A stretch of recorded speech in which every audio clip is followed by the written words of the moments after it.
Assalamualaikum warahmatullahi wabarakatuh.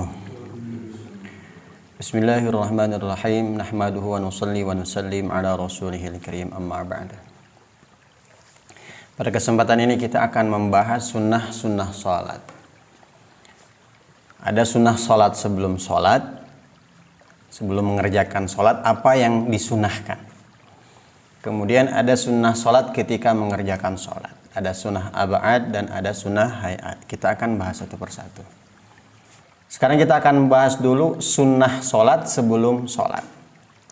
Yang pertama, berpakaian sopan. Jadi sebelum salat itu kita memilih baju terbaik. Di antara baju yang disunahkan adalah menggunakan pakaian gamis. Sekarang ada baju koko atau baju-baju yang longgar. Jangan menggunakan baju yang ketat sampai bentuk tubuh kita terlihat. Kemudian dalam berpakaian ini yang perlu kita perhatikan, menggunakan pakaian yang wangi. Maka disunahkan juga menggunakan parfum. Jangan sampai kita sholat berjamaah kemudian menggunakan baju yang 1 minggu nggak dicuci, bahkan 1 bulan nggak dicuci, kotor, bau. Bukan hanya untuk dirinya yang kurang baik, tapi akan mengganggu orang yang sholat di sampingnya. Jadi gunakan pakaian yang wangi, yang harum, yang sopan. Kemudian yang kedua, menggunakan penutup kepala. Peci diantaranya, atau menggunakan sorban, sunnah. Kalau tidak menggunakan, tetap sah saja. Cuma tidak sunnah. Kalau kita ingin mendapatkan pahala sunnah, ya pakai tutup kepala, pakai peci. Kemudian yang ketiga, bersiwak. Barang siapa yang sholat sebelumnya bersiwak dahulu, maka sholatnya akan dikalikan 70 kali lipat. Kalau sholat subuh 2 rakaat, sebelumnya bersiwak dulu, maka seakan-akan melakukan 140 rakaat. Karena seperti 70 kali sholat. Kemudian kalau sholat isya 4 rakaat kali 70, 280 rakaat. Apa itu siwak? Siwak itu perbuatan. Perbuatan apa? Perbuatan untuk membersihkan gigi. Maka bisa dengan menggunakan sikat gigi. Kayu yang sekarang dijual pada umumnya itu bukan kayu siwak, tapi kayu arok. Bisa juga menggunakan kain. Kita sedang menggunakan sorban, gosok dulu gigi kita. Niatkan untuk bersiwak, maka kita mendapatkan pahala 70 kali lipat. Menggunakan tangan pun bisa, tapi tangannya yang kasar, bukan tangan yang halus. Dan tidak boleh menggunakan tangan sendiri, melainkan menggunakan tangan temannya.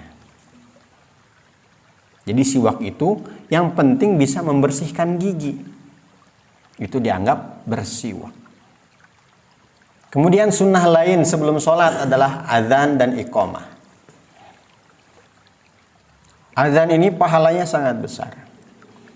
Semua makhluk yang mendengar suara muadzin atau orang yang azan, ini semuanya akan menjadi saksi nanti di akhirat. Dan sejauh mana suaranya terdengar, maka sejauh itu pula dosa-dosanya diampuni. Dan juga orang yang azan ini nanti di akhirat akan mempunyai leher yang panjang dalam hadisnya. Para ulama menafsirkan leher panjang ini bisa jadi memang nanti di akhirat lehernya panjang. Artinya ketika di mahsyar orang-orang tenggelam dengan keringatnya, leher dia panjang sehingga wajahnya atau kepalanya tidak terendam oleh keringatnya karena panjang lehernya. Ada juga ulama yang menafsirkan bahwa panjang leher di sini maksudnya adalah tinggi, artinya mulia. Jadi orang yang sering azan ini akan mendapatkan kemuliaan nanti pada hari kiamat atau di akhirat kelak. Bahkan kata Nabi, kalau seandainya pahala azan ini ditampakkan, maka semua orang rela untuk berundi. Siapa nih yang harus azan? Kenapa? Karena rebutan. Bahkan ulama menjelaskan jika seandainya pahala azan ini ditampakkan, maka semuanya akan saling berlomba untuk supaya bisa adzan, sampai-sampai mereka rela saling membunuh, sampai semuanya mati tinggal satu orang. Ini kiasan ulama ya. Tapi kalau sabda Nabi, semua akan rela untuk berundi. Kenapa demikian? Karena begitu besar pahalanya adzan. Namun kan adzan ini hanya dilakukan oleh satu orang dalam satu masjid. Gak mungkin satu jamaahnya ada 50-50-nya adzan, tidak bisa. Kalau begitu bagaimana? Kalau memang kita bukan petugas adzan, dimusyawarahkan atau dirapatkan hanya satu orang dan itu terus yang adzan, bagaimana dengan nasib kita? Kita pun bisa mendapatkan pahalanya. Semua manusia masih berpotensi untuk mendapatkan pahala adzan. Kan gak bisa Ustadz, harus satu orang. Memang kita tidak adzan, tapi kita berpotensi mendapatkan pahala adzan. Bagaimana caranya? Kita jawab adzan. Karena barang siapa yang menjawab adzan, Allahu Akbar dibalas, Allahu Akbar, dan seterusnya. Kecuali hayya 'alas shalah dan hayya 'alal falah dibalas la haula wala quwata illa billah. Maka pahalanya seperti orang yang adzan. Jadi kita masih berpotensi untuk mendapatkan pahala adzan dengan cara menjawab adzannya. Jadi kalau seandainya kosong, kita yang maju untuk adzan. Jangan leha-leha. Semangat, karena pahalanya begitu besar. Tapi kalau kita tidak mendapatkan kesempatan itu, kita masih bisa mendapatkan kesempatan mendapatkan pahalanya dengan menjawab adzannya. Dan sunnah adzan dan iqamah ini hanya untuk sholat fardu saja. Kalau sholat sunnah ini tidak dianjurkan. Kalau sholat sunnah bagaimana cara menyapa makmum? Bukan dengan qomat, tapi dengan as-salatu jami'ah. Misalnya kita jadi imam taraweh atau imam idul fitri, banyak makmumnya. Maka kita ajak mereka bukan dengan qomat, tapi dengan as-salatu jami'ah. Baik oleh imamnya atau oleh orang lain. Biasanya dinamakan sebagai Bilal. Adzan dan iqamah ini bagusnya oleh satu orang. Adzannya orang tersebut, qomatnya juga orang tersebut. Itu bagusnya. Tapi kalaupun berbeda, gak masalah. Boleh-boleh saja. Si A yang adzan, si B yang qomat, gak masalah. Tapi bagusnya orang yang sama. Dan juga sunnah adzan ketika terjadi angin kencang. Ketika angin dari timur ke barat, maka kita menghadap ke timur, kemudian adzan. Dengan harapan dengan adzan kita, angin kencangnya jadi mereda. Dan saya sudah mengamalkan beberapa kali ketika angin kencang, saya adzan, dan alhamdulillah langsung reda itu angin. Harus ada keyakinan Allah yang menolong. Ataupun musibah-musibah yang lain. Terjadi kebakaran, kita adzan. Ataupun ketika ada orang yang kesurupan, kita adzan. Setan kan takut sama suara adzan.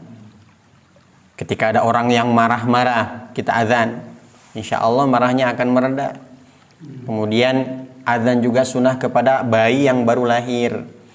Adzan sebelah kanan, iqamat sebelah kiri. Ini tempat-tempat kesunahan untuk adzan. Dan juga sunnah adzan 2 kali waktu subuh. Atau 1 jam sebelum sholat subuh. Yang dinamakan dengan adzan awal. Sebagai pengingat juga untuk kita bahwa ini waktunya sholat tahajud. Dan itu sunnah. Kalau menurut alamnya itu di saat waktu fajar kadzib. Kalau sholat subuh, fajar sodik. Ini sudah pernah kita jelaskan ya. Kemudian juga sunnah adzan 2 kali ketika sholat Jumat. Ini pernah dikerjakan pada zaman Sayyidina Utsman. Berarti ini sunnah sahabat. Apalagi sahabatnya Khulafaur Rasyidin. Maka kita amalkan juga. Kalau adzan sekali bagaimana? Jangan disalahkan. Silahkan. Toh sunnah. Jadi jangan dipermasalahkan yang namanya adzan 1 kali atau 2 kali pada hari Jumat. Keduanya juga benar. Yang penting sholat Jumat. Daripada adzan 1 kali atau 2 kali tapi tetap di rumah. Gara-gara adzan 1 kali dia nggak mau Jumatan. Atau yang memilih adzan 1 kali, ketika masjidnya adzan 2 kali dia tidak Jumatan. Ini yang salah.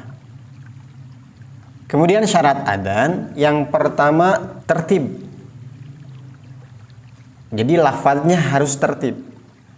Jangan asyhadu anna Muhammadar Rasulullah kemudian asyhadu alla ilaha illallah atau lafadz-lafadz yang lain. Harus tertib sesuai dengan lafadznya. Kemudian yang kedua, terus menerus.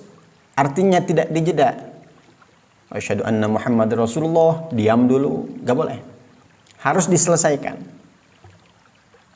Yang ketiga, suara keras. Bukan seperti ngobrol biasa. Allahu Akbar, Allahu Akbar. Allahu Akbar, Allahu Akbar. Gak bisa. Harus dengan suara keras, baru dinamakan azan. Yang keempat, ini khusus untuk sholat fardu. Syarat azannya harus sudah masuk waktu sholat. Bagaimana dengan anak kecil azan? Sah saja. Yang penting anak kecilnya sudah mumayyiz. Sudah bisa membedakan mana benar, mana salah. Dan yang penting azannya sudah benar. Jangankan anak kecil.